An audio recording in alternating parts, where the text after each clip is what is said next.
لیکن حضرت انس بن مالک فرماتے ہیں میں جب بدر کے وہ قیدی آئے تو ظاہر ہے ہمیں غصہ تھا، انہوں نے بڑا ستایا تھا، ہم نے ذرا رسیاں زور سے باندھی ان کی. میں آپ سے عرض کروں نہیں درد رہا ہمارے دل میں. خدا مجھے ایسی خدائی نہ دے کہ اپنے سوا کچھ دکھائی نہ دے.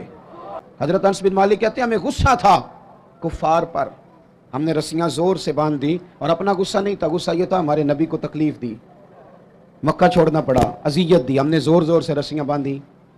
لیکن فرماتے ہیں میں رات کو مسجد نبوی میں آیا تو حضور کو دیکھا کبھی بے چینی سے ادھر ٹہلتے ہیں کبھی ادھر ٹہلتے ہیں.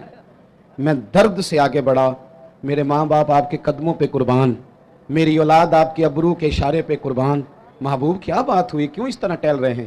تو حضور فرمانے لگے انس تم نے ان کی رسیاں زور سے باندھ دی ہیں، یہ ہائے ہائے کرتے ہیں مجھے نیند نہیں آتی، یہ ہائے ہائے کرتے ہیں مجھے نیند، ان کی رسیاں ذرا ڈھیلی کر دو تاکہ میں سو جاؤں.